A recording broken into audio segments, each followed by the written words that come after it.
Matthieu 5, 1 à 12. Voyant la foule, Jésus monta sur la montagne et, après qu'il se fut assis, ses disciples s'approchèrent de lui.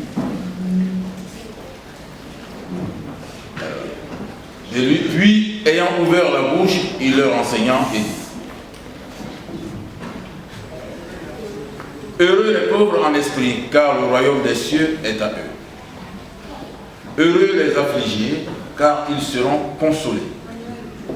Heureux les débonnaires, car ils hériteront la terre. Heureux ceux qui ont faim et soif de la justice, car ils seront rassasiés. Heureux les miséricordieux, car ils obtiendront miséricorde. Heureux ceux qui ont le cœur pur, car ils verront Dieu.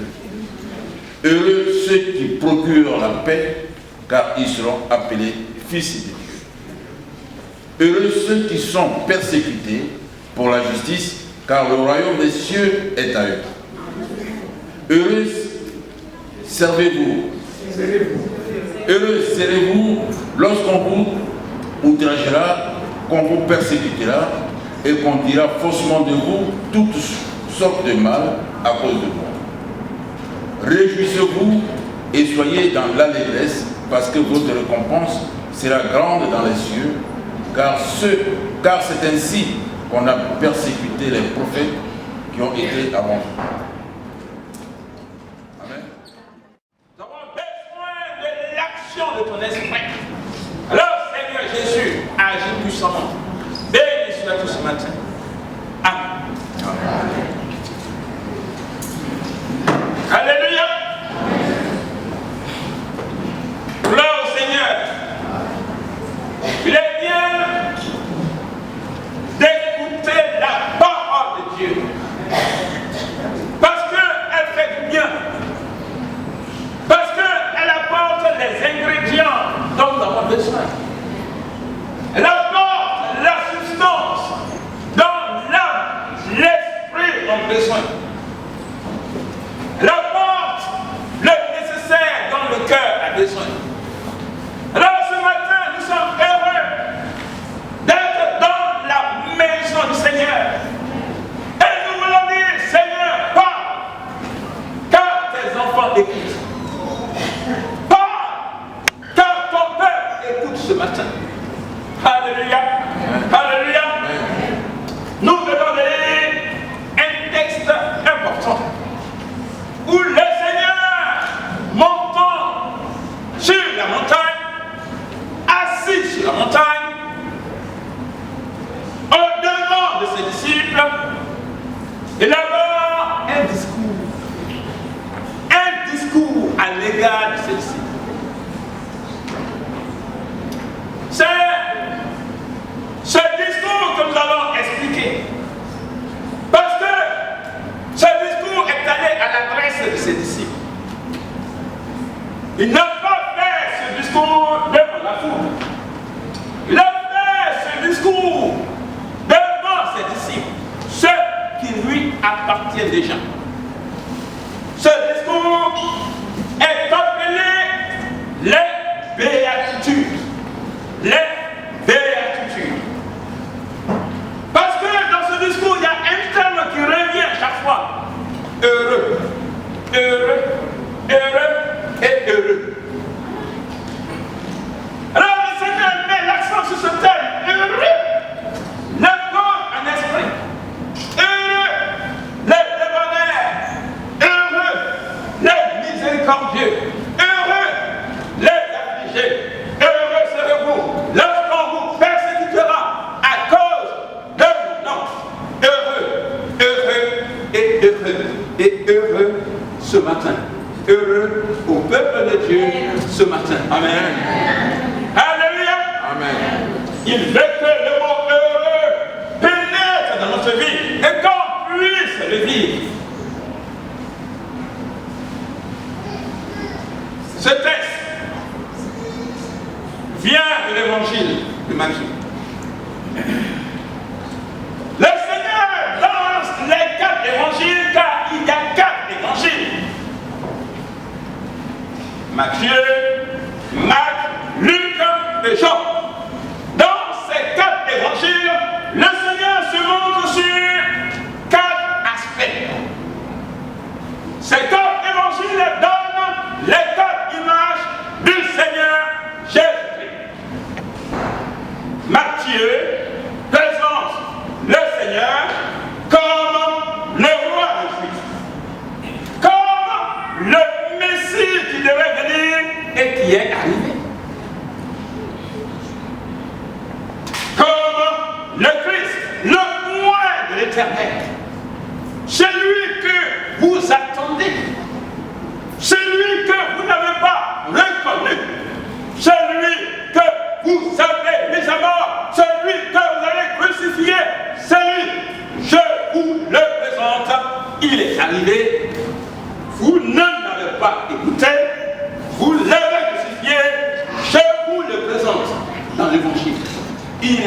le roi des Juifs. Amen. Marc présente le Seigneur comme étant le serviteur parfait, le serviteur de Dieu. Marc 10, verset 45. Le Fils de l'homme est venu, non pour être servi, mais pour servir et donner sa vie comme une rançon au péché. Luc présente le Seigneur comme le Fils de l'homme. C'est un homme parfait qui est venu parmi nous. Cet homme que vous avez crucifié, il est homme parfait. Car le Fils de l'homme est venu chercher et sauver ce qui était perdu. Jean présente le Seigneur Jésus comme le Fils de Dieu. Il a habité parmi nous comme le Fils de Dieu. Il a habité parmi nous comme le Dieu révélé en chair. Jean 1, verset 1. Au commencement était la parole. La parole était avec Dieu. La parole était Dieu. La parole a été faite chair, pleine de grâce et de vérité. Elle s'est manifestée en nous comme une gloire, la gloire comme celle du Fils de Dieu, du Fils de Dieu. Jésus est le Fils de Dieu. Jésus est le Dieu manifesté en chair. C'est pourquoi il a dit, celui qui m'a vu a vu le Père. Amen. Jean veut qu'on sache que le Seigneur Jésus, il est le Dieu manifesté en chair et que Christ est le Dieu vivant. Bien aimé, ceci est important. Nous avons à noter cela. Parce que plusieurs commencent à nier la divinité du Seigneur Jésus. Celui qui ne reconnaît pas que Christ, Jésus est Dieu, il n'est pas sauvé. Parce qu'en tant que Dieu, c'est en tant que Dieu qu'il est mort et que la mort ne l'a pas retenu dans le tombeau. C'est en tant que Dieu, il a bravé la mort, qu'il est ressuscité et qu'il est vainqueur sur la mort. Amen. Amen. Christ est Dieu. Amen. Christ est Dieu. Et il faut le noter, il faut le savoir, il faut connaître cela comme notre doctrine principale.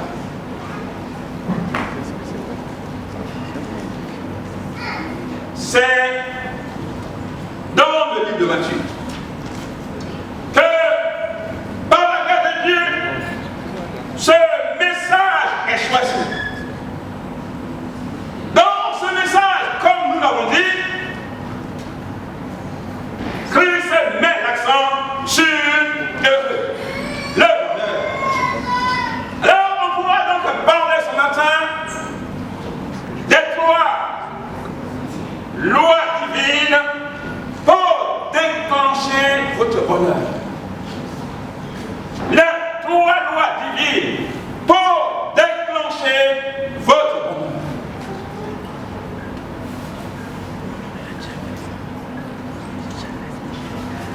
Le Seigneur élabore un discours dans lequel il explique la constitution d'un royaume. Je suis roi des Juifs. Je suis venu vous montrer, présenter le royaume de Dieu. Car dans sa prédication, il disait, reportez-vous, car le royaume de Dieu est proche. Et puisque je suis venu annoncer un royaume, alors mes disciples, vous qui êtes déjà acquis par le royaume, je vous présente la loi fondamentale de ce royaume. constitution de ce royaume. Je vous présente les principes de vie de ce royaume. Et si quiconque accepte cette loi fondamentale, quiconque pratique les principes de ce royaume, cette personne sera heureuse. Parce que mon royaume a un conseil constitutionnel. Et le conseil constitutionnel de mon royaume a élaboré les principes de vie de ce royaume. Quiconque les accepte et vit en fonction de ces principes sera heureux. Alléluia. Amen. Alléluia. Amen. Alléluia. Amen. Parce que mon royaume a pour but de rendre heureux. Il n'y aura pas de malheureux dans mon royaume. Mais il y aura des heureux dans mon royaume. Alors pour être heureux dans mon royaume, voici comment il faut vivre, voici ma loi fondamentale. Les 3 lois divines pour déclencher donc votre bonheur, parce qu'il faut que vous soyez heureux.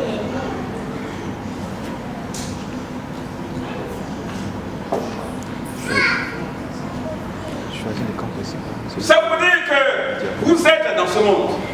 Non, je regarde. Vous êtes en Israël. Vous êtes dans la Judée. Vous êtes dans le train de la vie. Et vous aussi, vous luttez, vous combattez pour votre bien-être de chaque jour. Mais je me présente à vous comme le roi des rois. Je me présente à vous comme le Seigneur des seigneurs. Et j'ai le secret de votre vie. Le secret de votre vie que j'ai, c'est de vous amener à être heureux d'une manière plénière. Mais pour en arriver là, voici ce que je vous présente. Alléluia. Alléluia. Qui veut être heureux ce matin? Qui veut être heureux ce matin? Qui veut être heureux ce matin? Alléluia. Nous sommes comme les disciples. On vit aussi dans un monde comme les disciples vivaient dans ce monde-là. Un monde difficile. Un monde de combat. Un monde de lutte. Un monde de douleur. Un monde de maladie. Un monde de souffrance. À tel point qu'on peut se demander, Seigneur, est-ce qu'il est possible d'être heureux sur cette terre? Parce que ce n'est pas facile. Chaque jour, on est livré à des combats terribles. Même les riches, ils sont dépassés. Même les riches sont dépassés. On leur dit, alors que tu as travaillé, que dans l'année tu as eu 1 million, on va te taxer à 75%. Mon argent s'en va. À 75%. C'est difficile. On dit, il faut apporter ta contribution. Et le riche a des soucis. Et quand ça ne va pas, quand il n'a pas de solution, alors il se met un plomb dans sa tête. Écoutez, j'ai fini. Parce que je pensais que mon argent allait me rendre heureux, je constate que ça devient source de problème. Le Seigneur dit, vous vivez dans ce monde. Vous bataillez, vous luttez pour votre bonheur.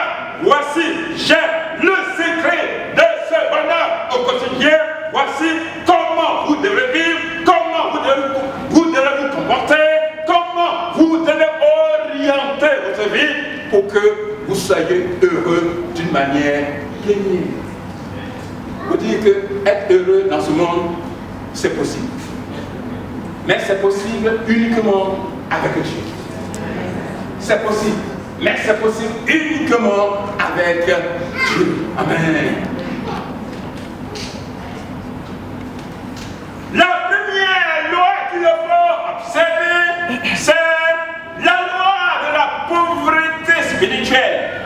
Pour déclencher ton bonheur. La loi de la pauvreté spirituelle pour déclarer ton bonheur.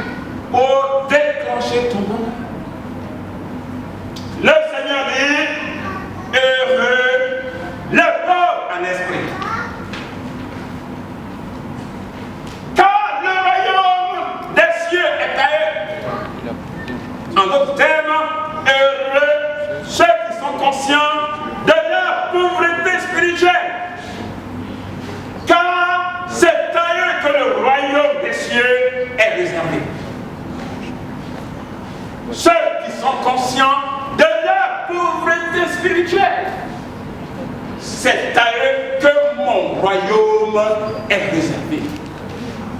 C'est-à-dire, nous serons citoyens de ce royaume dont je suis le roi. Et quiconque est citoyen dans un royaume, il a des avantages, il a des droits pour son bonheur au quotidien. Alléluia, alléluia. Allez vivre à Monaco, vous aurez des avantages pour vous faciliter la vie au quotidien. Allez vivre en Angleterre, vous aurez des avantages pour votre vie au quotidien. Vivez dans un royaume, vous avez des avantages. Et si nous vivons dans le royaume de Dieu, on a des avantages. Alors ce matin, bien-aimé, la parole est donnée pour que tu te saisisses de tes avantages divins.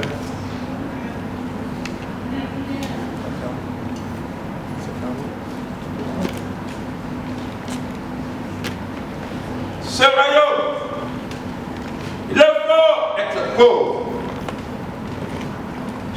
C'est difficile à comprendre. Mais le mot pauvre est un mot générique qui concerne tout le monde. Monsieur tout le monde. Par exemple, c'est un mot générique de souffrance qui concerne tout le monde. Quand un drame arrive à une personne, quelle que soit sa position sociale, on lui dit « Oh, le pauvre ». Même s'il est riche, mais le fait qu'il ait vu une situation dramatique, on dit « Oh, pauvre type ». On l'appelle pauvre type. Parce qu'il a vu un drame. Le pauvre bien-aimé, c'est celui qui reconnaît sa pauvreté, qui est conscient de sa pauvreté physique. La pauvreté physique, c'est quand on est diminué sur le plan de la santé. Quand notre santé a pris un coup. On est pauvre physiquement parce qu'on n'a pas nos facultés physiques. On peut être riche et vivre cet état. Et quand nous reconnaissons cette pauvreté physique, c'est là que nous cherchons voici moyens de traitement, des opérations, ceci, cela pour s'en sortir. Mais aussi, c'est aussi là que Dieu intervient pour dire accepte-moi comme ton Seigneur, Sauveur personnel, car je suis l'Éternel qui te guérit. Amen.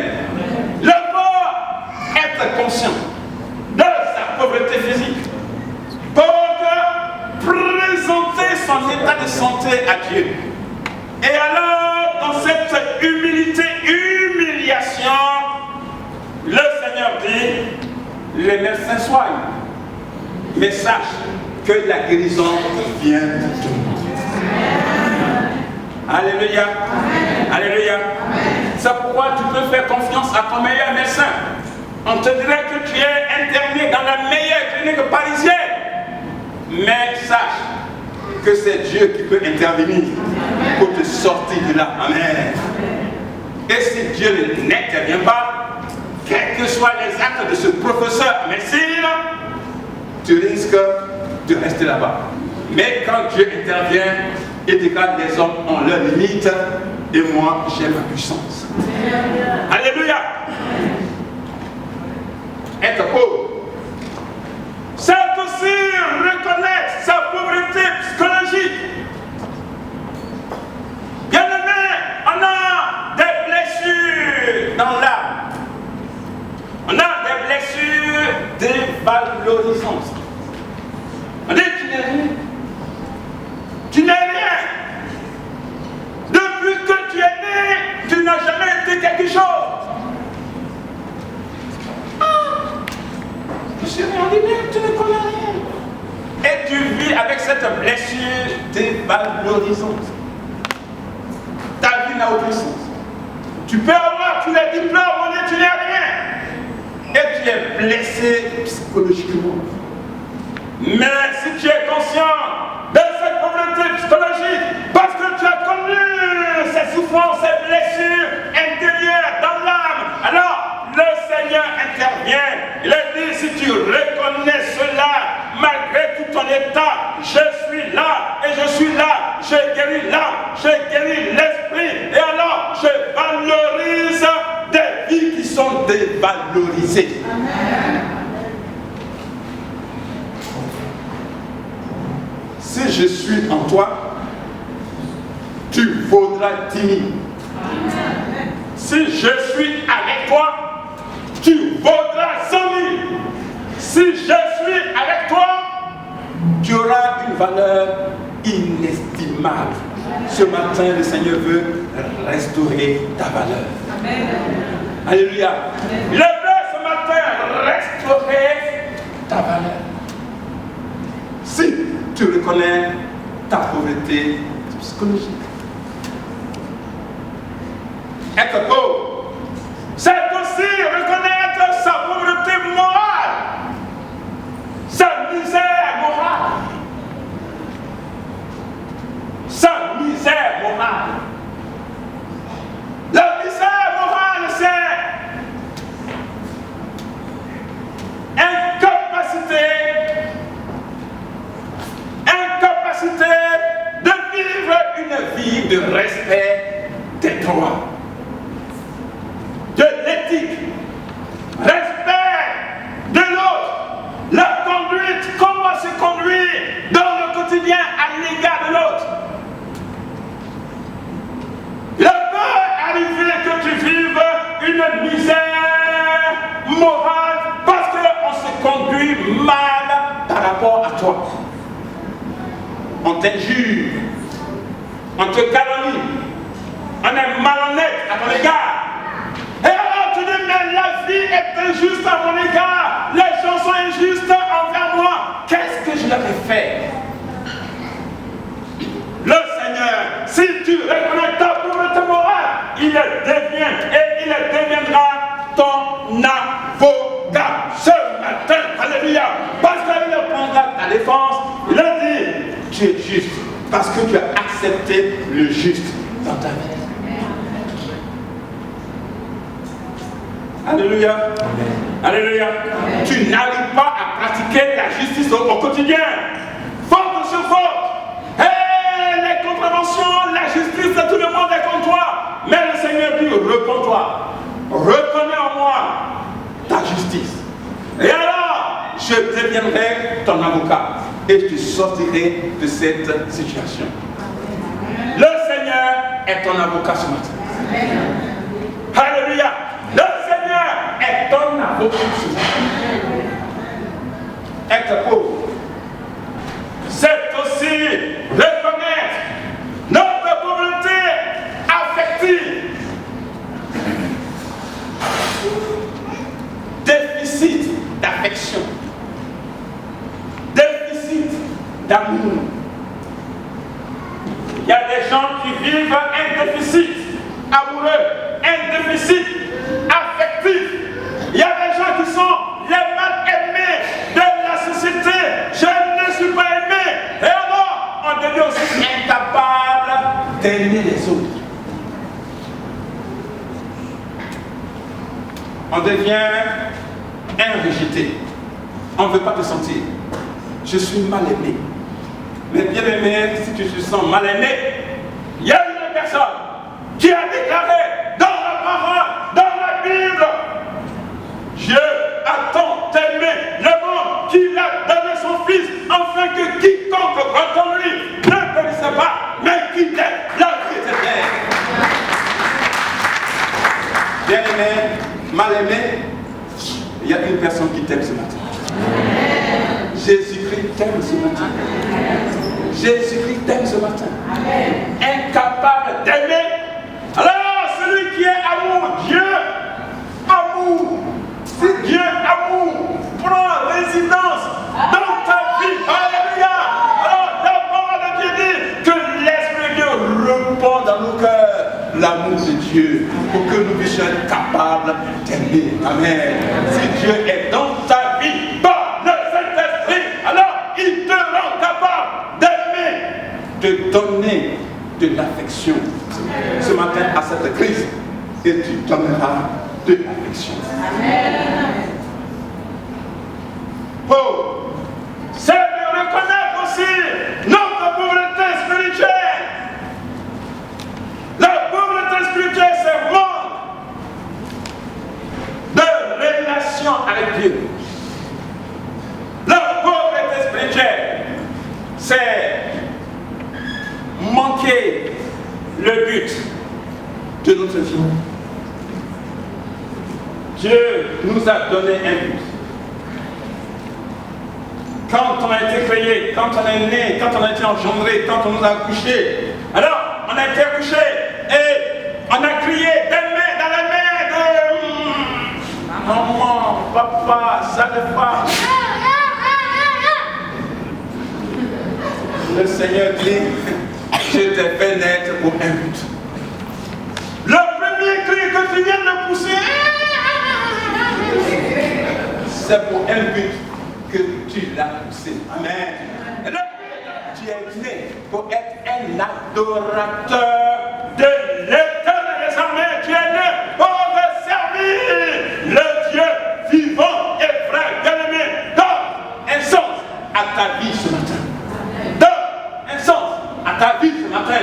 Ne manque pas ce matin le but de Dieu dans ta vie. Alléluia. Et si tu saisis le but de Dieu dans ta vie, ta destinée sera heureuse. Amen. Alléluia. Être pauvre. Être pauvre, mes bien-aimés, c'est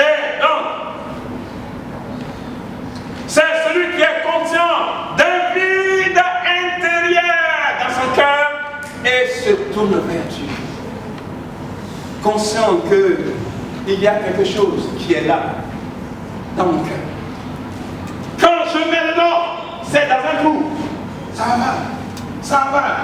Et je ne suis jamais satisfait. Quand je mets dedans, ça va. Et je ne suis jamais dedans. J'ai dit oui, ce sont les filles, les femmes qui me rendront heureux. Alors je mets dedans, je cours les femmes, je vois que là, il n'y a rien. Je dis, oh, il n'y a pas de bonheur sur ce chemin. J'ai dit, alors je vais gagner l'argent. Je mets l'argent dedans, je mets l'argent dedans. Je suis milliardaire, mais encore, il y a un vide. Alors j'ai dit, comment, qu'est-ce qu'il faut faire? J'ai dit, alors, acheter des maisons, des pavillons. Alors, ça me rend heureux. Je vois encore que le vide n'est pas comblé. Je suis là, ça m'attriste. Je dis, mais où est le bonheur? Le bonheur est en Jésus-Christ. Ce matin. Amen. Le bonheur est dans le Fils Jésus-Christ ce matin. Amen.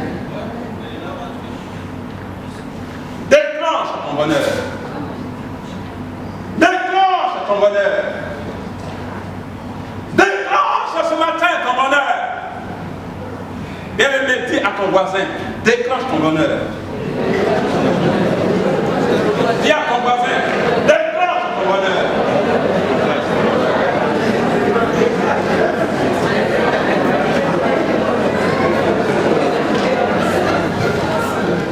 Déclenche ton bonheur. Tu peux le dire à condition. Dis à ton voisin, déclenche ton bonheur.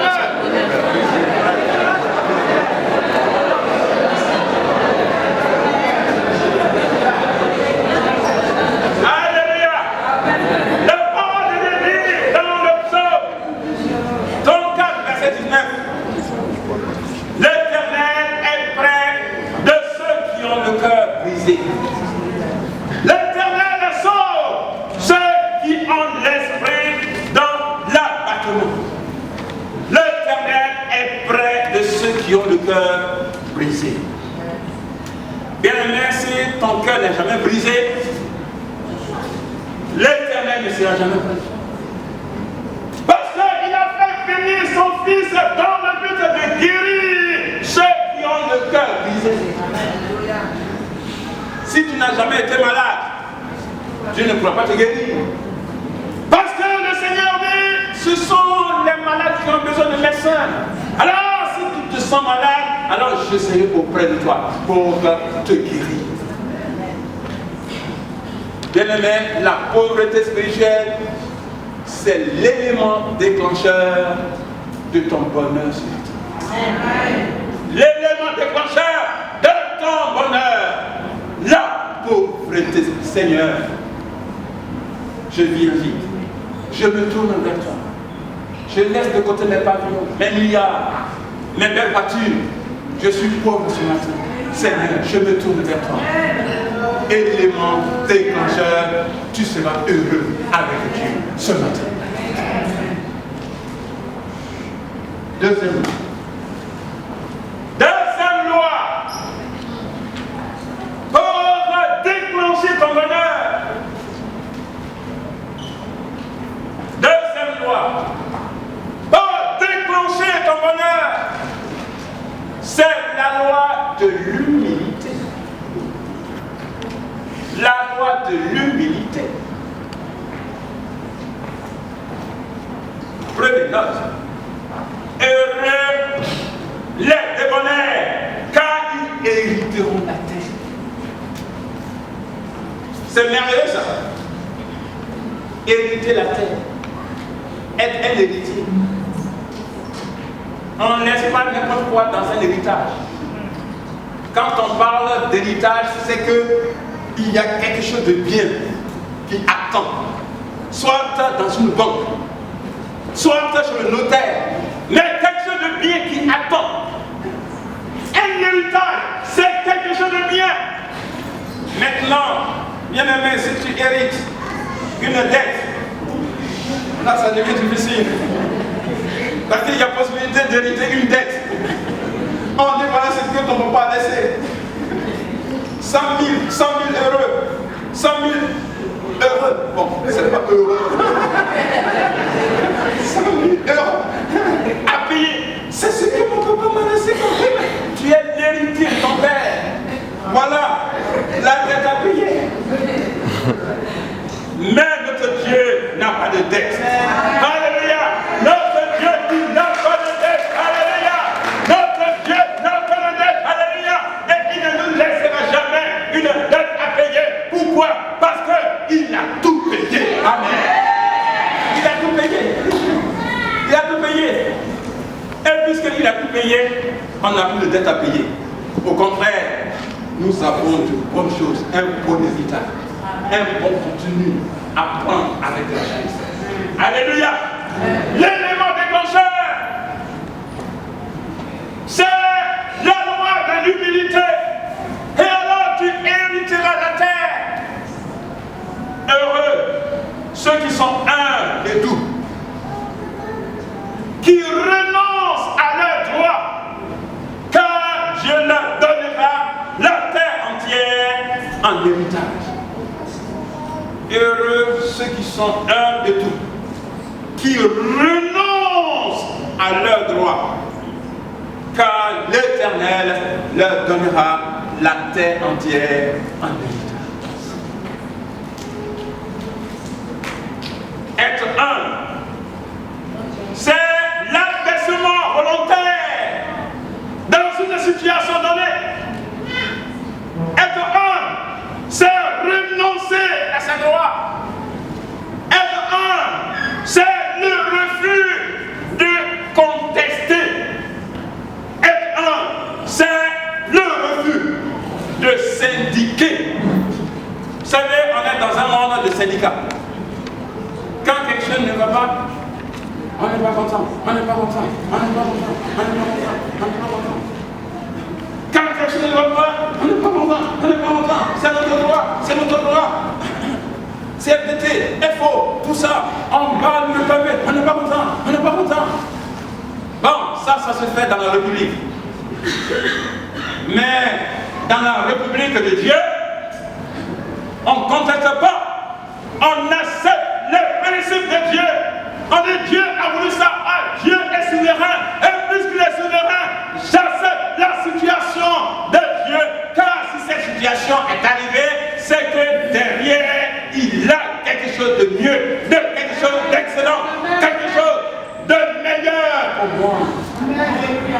Alléluia. On n'est pas là pour murmurer contre ce qui ne va pas dans notre vie chrétienne. Rien n'arrive dans ta vie sans que le Seigneur l'ait vu à l'avance, sans que Dieu ne l'ait permis. Et s'il a permis cela et ça te fait mal, alors sache qu'il a la solution de te suer les larmes. Il a la solution de te consoler. Il a la solution de faire revenir la joie en toi. Il a la solution de faire revenir la paix en toi. Il a quelque chose de meilleur, de mieux, d'excellent pour ta vie ce matin. Amen. Être humble, c'est accepter une situation donnée. C'est un état essentiel pour déclencher son bonheur. Savoir ce matin que, Dieu résiste au bonheur des orgueilleux. Dieu résiste au bonheur des orgueilleux. Jacques 4, verset 6. Dieu résiste aux orgueilleux, mais il le fait humble, il le fait grâce aux humbles. C'est-à-dire, Dieu est là, sur son trône. Nous, on est en bas. Alléluia. Est-ce que vous voyez ça? Dieu est sur son trône. Nous, on est là, en bas. Notre désir, c'est de nous élever avec Dieu. N'est-ce pas vrai? Notre désir, c'est de quitter en bas et nous élever avec Dieu. Et Dieu est d'accord pour ça, pour ton élévation. Dieu est d'accord pour ça, pour ton bonheur. Alors, on fait 1001 choses ici. Mais alors, ceux qui sont orgueilleux, ceux qui se vantent, moi je suis comme ça, moi je suis comme ça, moi je suis comme ça. Alors, quand ils veulent émerger, Dieu dit, allez, voilà. Quand ils veulent émerger, Dieu résiste à leur élévation.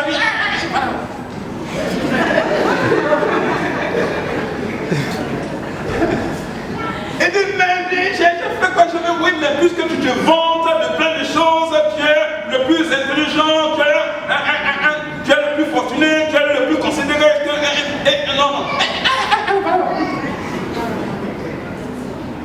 Bien-aimé, Dieu résiste au bonheur des orgueilleux. Ne sois pas orgueilleux. Cultive un cœur humble. Dans une situation donnée, fais-toi petit. Amen. Quand les autres veulent régner sur toi, qu'ils le règnent. Mais Dieu, il laisse celui qui prend position pour les personnes qui s'abaissent. Puisque vous le maltraitez, puisque vous la maltraitez, alors je vais travailler à son élévation pour que cette personne que vous maltraitez arrive au sommet. Alléluia. Dieu travaille à l'élévation de ceux qu'on maltraite, ceux qui acceptent des situations d'humiliation. Bien-aimé, Dieu travaille à ton bonheur. Amen. Les chrétiens devraient être les plus humbles. Mais là, c'est parmi les chrétiens qu'on trouve les lutteurs, les combattants, des gens qui font comme ça. Il y a quoi? Assois-toi. Le Seigneur va t'élever. Alléluia. Bien-aimés, apprenons l'abaissement. Et si on s'abaisse, Dieu prend note. Et autant convenable et dit, voici mon fils. Alléluia. Alors, Dieu résiste à l'élévation des orgueilleux. Psaume 75, versets 5 à 8. Dieu résiste à l'élévation des orgueilleux. Je dis à ceux qui se glorifient, ne vous glorifiez pas. Et aux méchants, n'élevez pas votre tête. N'élevez pas si haut votre tête.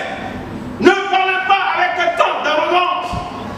Car ce n'est ni de l'Orient, ni de l'Occident, ni du désert que vient l'élévation. Mais Dieu est celui qui est le juge. Il abaisse un et il élève l'autre.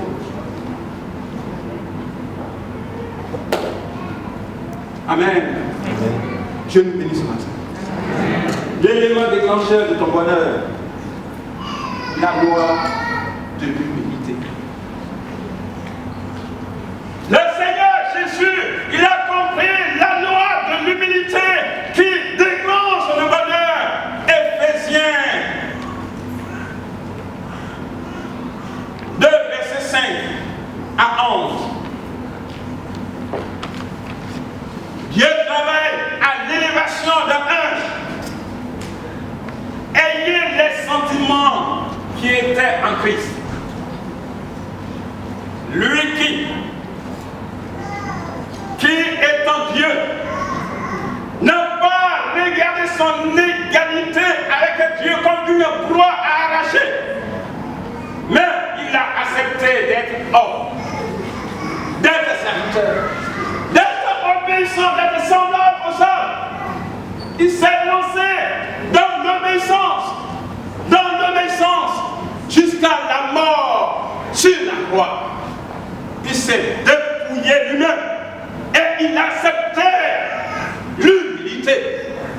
C'est pourquoi Dieu l'a souverainement élevé au-dessus de tout nom, au-dessus de tout ce qui peut exister, pour que toute langue confesse que Jésus est Seigneur et que tout genou fléchisse devant lui. Et Dieu l'a fait asseoir sur son trône. Parce que son enfant a accepté de se dépouiller, de ne pas se considérer comme Dieu sur la terre. Il a accepté de prendre la couverture humaine. Il a accepté les humiliations, les blâmes. Il a accepté les crachats. Il n'a pas voulu des escortes avec les soldats pour dire le roi des Juifs. Le roi des Juifs, il dit non, je n'en veux point parce que mon temps n'est pas encore arrivé. Alléluia. Il y a un temps pour toutes choses. Et quand ton temps viendra, quand le temps marqué par Dieu viendra, personne ne peut résister à ton élévation parce que c'est Dieu qui est. Alléluia. L'élément déclencheur de ton élévation, la loi de l'humilité. Dieu nous bénisse. Amen. Dieu nous bénisse. Amen. Dieu nous bénisse. Amen. Dieu nous bénisse. Amen. Dieu nous bénisse. Amen. Soyez heureux ce matin. Amen. Soyez heureux ce matin. Amen. Soyez heureux ce matin. Amen. L'humilité est un élément déclencheur de ton bonheur ce matin.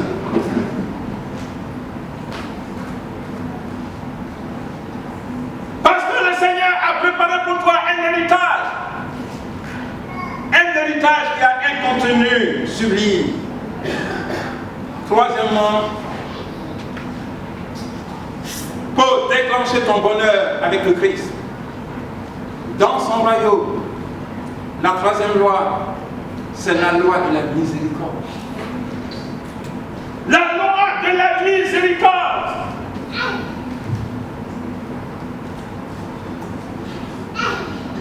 La loi de la miséricorde pour déclencher ton bonheur. Verset 7. Heureux les miséricordieux, car ils obtiendront miséricorde. Heureux ceux qui ont un cœur compatissant.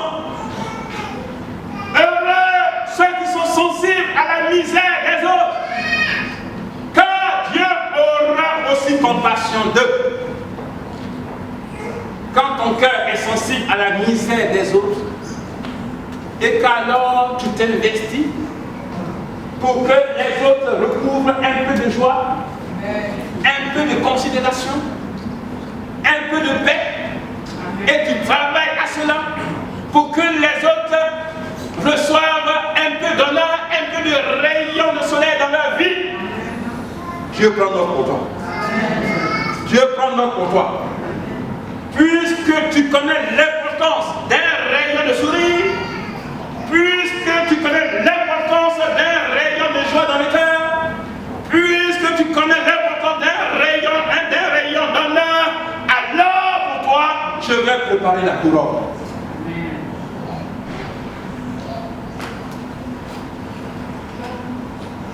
La miséricorde, bien-aimé, c'est venir en aide à la misère de l'autre.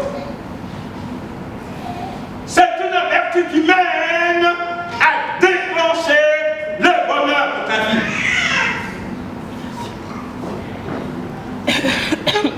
La miséricorde, la loi de la miséricorde obéit au processus de s'aimer et de moissonner. Bon, je ne fais pas la miséricorde dans le but de gagner.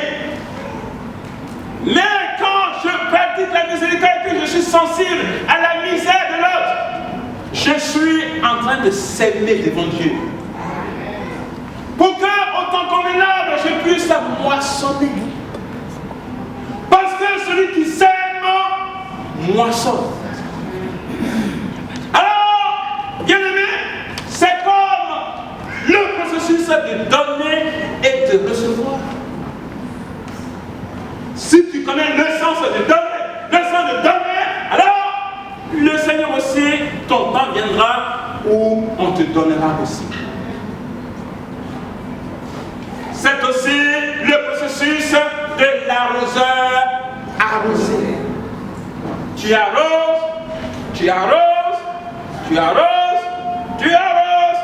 Quand tu vois tes pieds, tu es arrosé. Sans que tu ne le veuilles, tu es arrosé. Mais comment cela s'est passé? Oui, mais puisque tu as arrosé, alors tu es aussi mouillé. Alléluia. Et le Seigneur veut te mouiller ce matin. Et le Seigneur veut nous mouiller ce matin. Et le Seigneur veut mettre sur nous une rosée ce matin. Et la rosée de Dieu nous mouille dans le sens de bénédiction. Parce qu'on a mouillé les autres par notre miséricorde. Bien-aimé, la miséricorde est un élément déclencheur de ton bonheur. Et la vie chrétienne, bien-aimé, consiste à donner. La vie chrétienne ne consiste pas à recevoir. Si tu reçois, ça, c'est pas la vie chrétienne. Mais quand tu donnes, ça, c'est le sens de la vie chrétienne. Et puisque tu as compris le sens de donner, alors ça veut dire que la loi de l'amour de Dieu est écrite, est inscrite dans ton cœur. Parce que l'amour consiste à donner. Et puisque tu as compris ce principe, alors le Seigneur t'enrichira de plein d'amour. Bien-aimé, le bonheur a un secret. Et puisque le bonheur a un secret, la réussite a un secret, il faut qu'on soit dans le royaume de Dieu. Obéissons à la loi fondamentale de ce royaume, aux principes de vie de ce royaume, aux lois qui déclenchent le bonheur dans ce royaume. D'où ce matin, la loi de la pauvreté spirituelle. Même si j'ai ceci, si j'ai cela, Seigneur, je m'humilie devant toi. Je n'ai rien. Et celui qui n'a rien, c'est celui qui reçoit de Dieu. Amen. La loi de l'humilité. Seigneur, je m'abaisse. Autant convenable, le Seigneur t'élève. La loi de la miséricorde, sensible à venir en aide aux autres. le Seigneur te viendra aussi en aide. Amen. Pratiquons ces trois lois et on aura le bonheur. Et cette église sera joyeuse. Et on sera joyeux. Amen. Et on rendra témoignage. Amen. Et la gloire de Dieu sera dans ta vie. Et si la gloire de Dieu est dans ta vie, cela veut dire que l'église bénéficiera de cette gloire sur ta vie. Et l'église sera glorieuse. Ce matin, que vous bénisse. Amen.